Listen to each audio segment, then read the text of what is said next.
The IRS wants to hear from you by tomorrow, so be nice. I'm Charlie Sykes, and Sunday Insight starts right now.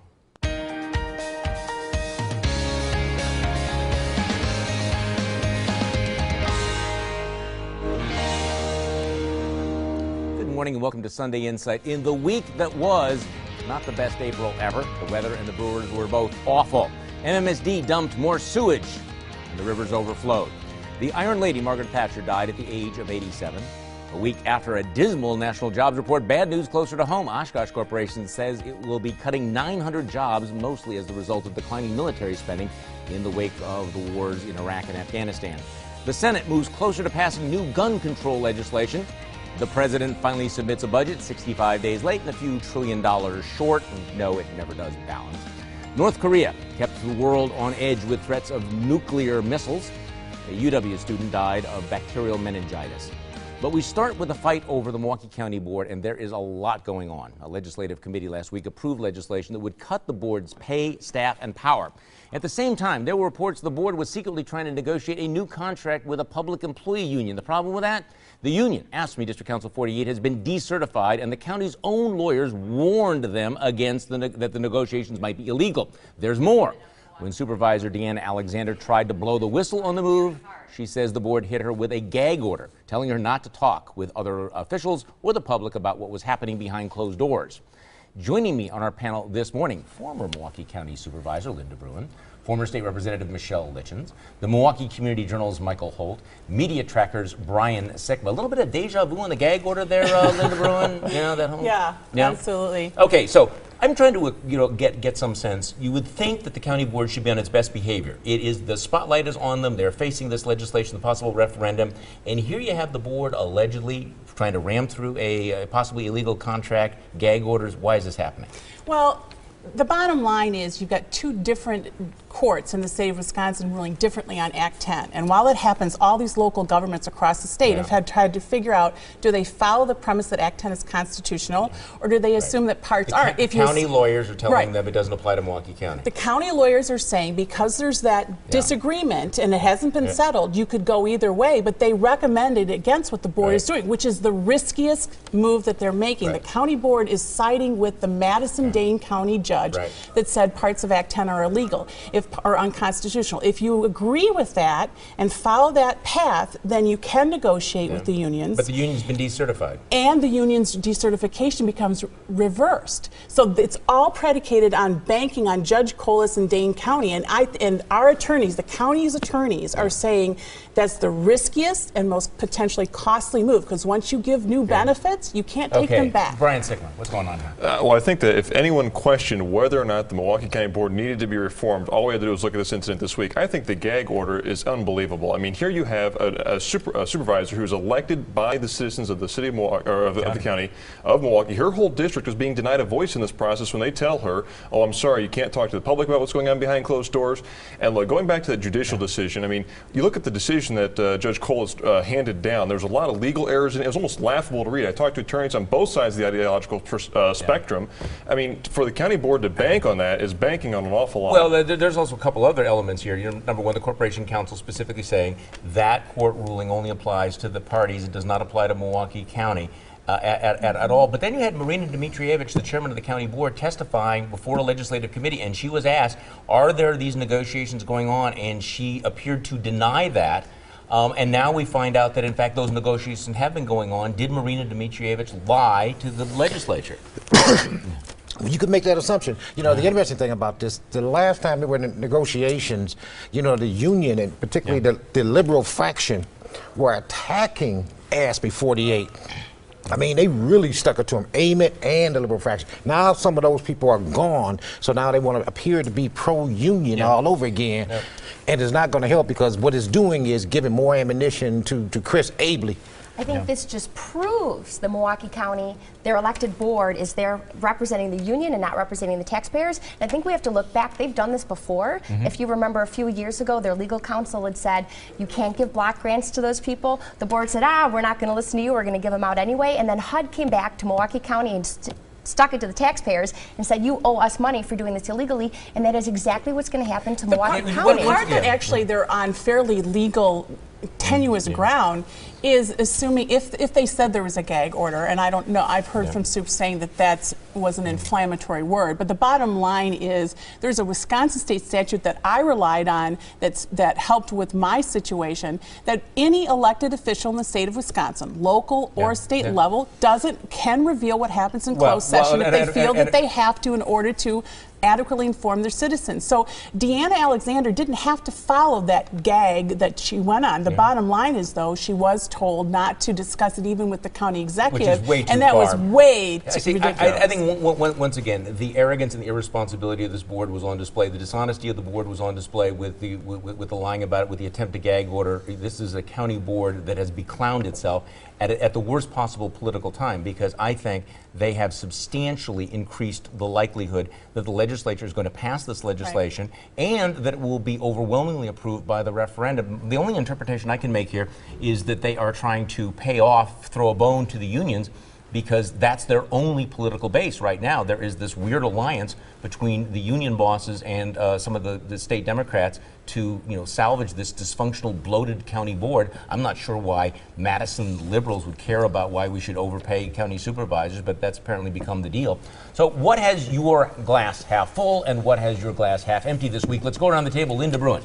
Well, my glass is half full because for the first time in 20 years, I have gotten to brag to my brother, who's a Michigan State Spartan fan, that my alma mater, the University of Michigan, went to the NCAA championship. On the other hand, it's half empty because, as we all know, the Wolverines didn't take it home, and once again, my brother is hassling me. Okay, Michelle Lichens. My glass is half empty because Oshkosh Corporation has said that they're going to be laying off 900 manufacturing workers, and that is not good for Wisconsin. But my glass is half full because I continue to talk to manufacturers across the state who say they have manufacturing positions open. They just need people to apply for those jobs. Okay. It might not sound like it's half full, but the fact that the percentage of employers in Milwaukee who pay for their employees' health insurance has dropped to 69%. Like I said, it might not sound like it's half full, but nationally it's 59%. It's going to get a lot worse. Brian. Well, as the law currently stands right now, a local judge in Wisconsin can undo the entire democratic process and go out and assume for himself or herself the same responsibility that a Supreme Court judge would have.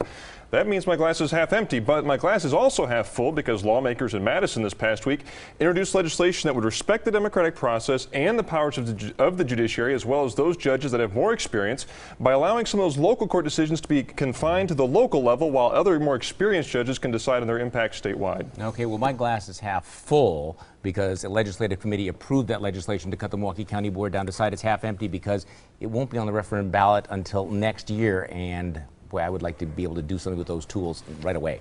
Next on Sunday Insight, your tax dollars, should they be used to replace the Bradley Center? And as we go to break, differing views on the budget that President Obama delivered this week.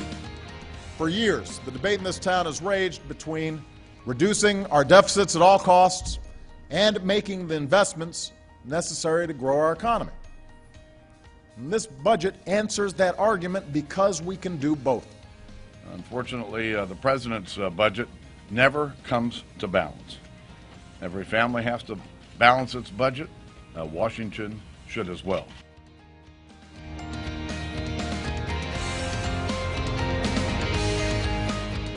So what are the chances the taxpayers will be asked to pay for a replacement for the Bradley Center, and what are the chances they'll say yes? Supporters say the center is aging and an upgrade is needed to keep the Bucks in Milwaukee. Opponents question the economic return to taxpayers of expensive sports facilities like the Bradley Center. And last week, politicians seemed cool to the idea. At a day-long seminar, city officials questioned whether a new stadium was a priority in a city with so many other problems. They'd like any tax to be regional. Regional area legislators didn't seem anxious to replay the bloody fight over Miller Park. So where is this going, Michael Holt? I'm hopeful that people will see all the benefits of building a new arena here. Now, y'all remember when, I was on the stadium board, and before going on the stadium board, I was like most of the folks said, nah, you don't need a new stadium, tax dollars shouldn't be involved. But there's an intrinsic value. black business made over $100 million. It's been an economic boom for the city. This city is already dying. If you want to deal with some quality of life issues and you want Milwaukee to be a first-tier city, you better build that arena. We have to build an arena for a basketball team to be a first-class city. That's part of the logic. Yeah. It's about quality of life. Yeah. You know, do we want to be Gary, Indiana? Okay, do we want to be Gary, Indiana? We don't. We don't want to head down that direction. But I think at the same time, this is such a premature conversation. It's great that the community is out there talking about it, but the NBA has a contract. They've approved the contract through 2017 for the Bradley Center. I think it's important to bring into the conversation that the NBA is not always comfortable with the fact that the Bucks receive more money through their shared revenue process than they put in. So we need to talk to them about what they want to do in the future with the Bradley Center. Okay, Linda Bruin. Well, the Bradley Center, the Bucks have about 1/5 the attendance of the Brewers, and I got to tell you, I was a lead sponsor of the county legislation for the Brewers Stadium, so I was very pro taxpayer money going into that. I am not sold on this yet. 2/3 of the season ticket holders don't even live in the 5 counties around Milwaukee County. So, you know, to spend $100 million on something that doesn't have any proven economic benefit, if it had proven that, then I might be in. But it seems like basketball welfare to me. Well, it is. I mean, let's be honest about it. This is corporate welfare, and it would transfer money from middle class and lower middle class taxpayers to upper and upper middle class people who go to the games, because this is a very, very expensive ticket, and also there are a lot fewer dates in which the Bucks are playing in town. And of course, these economic studies would question what Michael, what you were suggesting about the economic advantage. I think it's overhyped. What do you think? I certainly agree that the economic studies that are out there that are being cited as evidence of why it's great to spend taxpayer money are suspect. You know, I had to agree with the Shepherd Express this week, and I don't often do that, but they had an editorial that sounded like maybe the MacGyver Institute wrote it. It was amazing. But they pointed out how all the studies that have been done so far focus on the revenue spent, but they don't focus on the fact that that money could have been spent by private businesses elsewhere in the city of Milwaukee on other projects, other priorities. If the Bucks want a new stadium, why can't we have their owner come forward and say, you know what, I'm going to endow for a new stadium to be built. The first stadium was built in part with some private money, so let's have this discussion with all the players involved and not immediately go to the taxpayer ATM to build this thing. Okay, now you may not want to hear it, but we're going to tell you anyway. Let's dish out some unsolicited advice this week. Lynn, you go first. Well, my advice is to the Governor Walker's administration. All of the citations that have been issued to Madison protesters so far have been dismissed by prosecutors and judges. I agree with the governor that more security measures are needed, but let's put in measures that at least hold up in court. Dane County Court. Michelle. This is to elected Democrat women who are out there consistently lying, as PolitiFact found out when Senator Baldwin said that women are paid less per hour than men for the same job. It's not true. Stop perpetuating a lie. Michael Holt. To the MMAC, GMC, Milwaukee 7, all the business community, you better start getting together with the black business community and come up with a participation program and help sell this new arena. Otherwise, you're going to see the Milwaukee Bucks in Minnesota. Brian Sickman. Well, my advice is to Republican governors across the country who may be thinking about running for president someday. If you want to take on the issues of Obamacare and Medicaid, take a page from the playbook of Governor Scott Walker. Governor Walker has worked to engage in entitlement reform across the state of Wisconsin and reform Medicaid in such a way that it balances conservative goals with the idea that states need to do whatever they can to comply with federal mandates. It puts Governor Walker well ahead of the curve should he choose to run for national office someday. Okay, my unsolicited advice is for Senator Dale Schultz, who spent the last 2 years hanging out with Democrats and cutting the tires of conservatives. This week he found out that he's going to have a primary challenge from a popular Republican in his own district, Howard Markline. My unsolicited advice to Senator Schultz, Dale, get your resume together. You're going to need it. Next on Sunday Insight, who's responsible for your kids? And as we go to break, this is about all you'll see of the Navy's Blue Angels this year. Sequestration cuts clip their wings. The Daredevil pilots will continue to train but cannot afford to fly at air shows for the rest of the year. Who owns your kids? You or the collective? Who should be responsible for raising them? Parents or the whole community? This controversial promo from MSNBC had a lot of people talking. We have never invested as much in public education as we should have because we've always had kind of a private notion of children. Your kid is yours and totally your responsibility. We haven't had a very collective notion of these are our children. So part of it is we have to break through our kind of private idea that kids belong to their parents or kids belong to their families and recognize that kids belong to whole communities. Once it's everybody's responsibility and not just the households, then we start making better investments. So do we have to break that private idea that kids belong to parents? Do they really belong to the collective, Michelle Litchens? Well, if someone wants to feed my 16-year-old son, maybe I'll give them that opportunity. I think the reality is we are collectively responsible to make sure that kids are taken care of. We have the foster care system, right?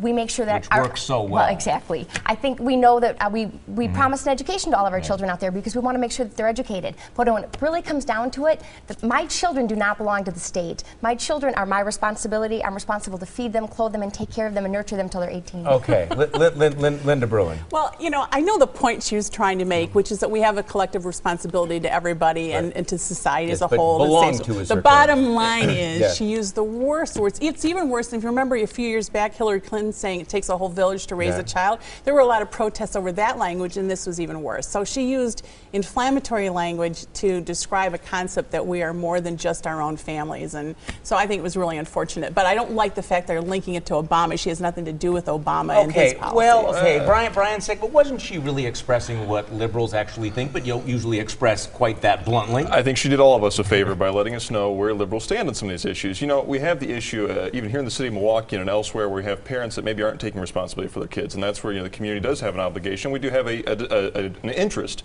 in making sure these kids are raised right, but how are we going to solve the problem of so-called deadbeat dads or deadbeat parents when we tell them, oh, you don't have any responsibility involved? I mean, these parents have skin in the game, and social studies across the country have shown that kids do better whenever they have their parents involved in their life. Michael Holt, I mean, isn't part of what we've seen over the last 50 years has been this substitution, saying, okay, since we can't trust parents, mothers and fathers, let's have the state step in, let's have the collective step in. But that hasn't really worked out that well. And then last week you were saying that the nanny state has to come in and tell the mothers what they can feed the children. Yes, if they're buying food with food stamps. The old adage about it takes a village. Yeah.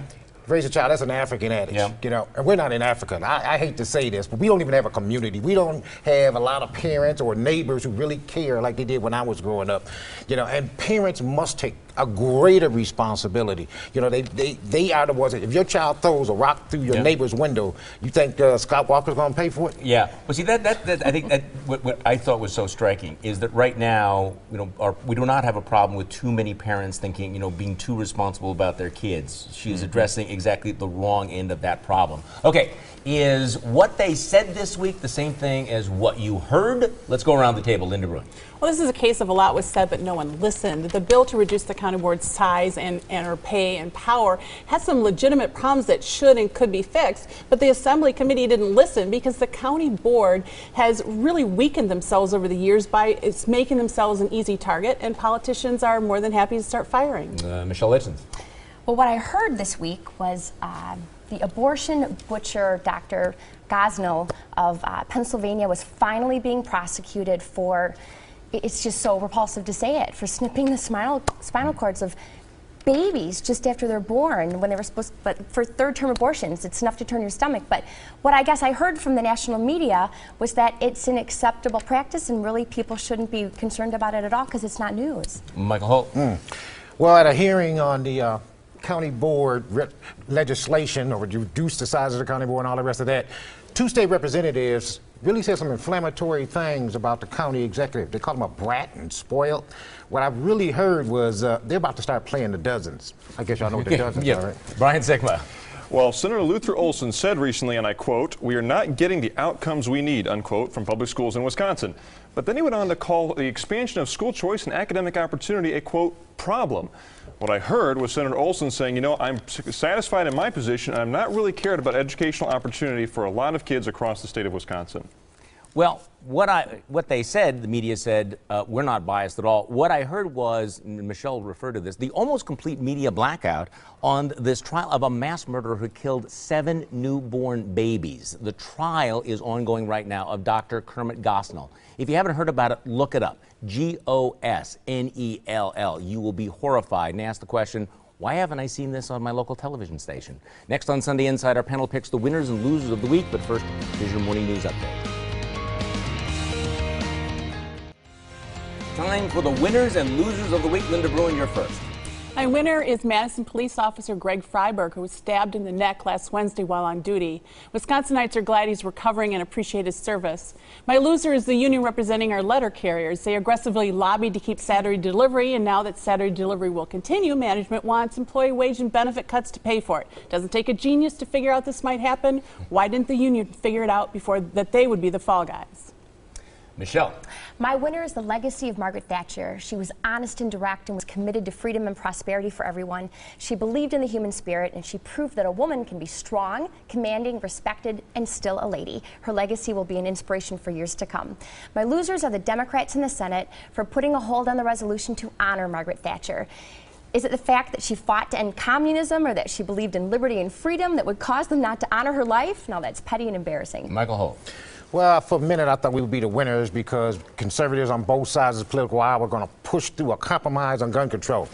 We're actually going to be the losers because you know there's nothing that's going to be substantial coming out of this. Brian Sickman. Well, my winner this week is Governor Scott Walker. A MacGyver Institute report found that from January 2011 to September 2012, Wisconsin created over 137,000 private sector jobs. Those numbers may be revised in the future, but the fact remains that Governor Walker is working to deliver on his jobs promise. My loser this week is State Senator Dale Schultz. A Republican, Schultz voted against collective bargaining reform and the mine bill and has repeatedly opposed other conservative reforms. Well, my loser, clean water advocates last week, MMSD again dumped millions of gallons of sewage into the lake and local waterways. That was sewage, not tofu, and we didn't hear a peep from the Environmental Brain Trust, winner Margaret Thatcher. She broke the glass ceiling more than 30 years ago to become prime minister and became one of the West's greatest leaders, remembered for her principles, her willingness to fight for those principles, and for her success in turning around her country. We could use more men like her. Thanks for joining us.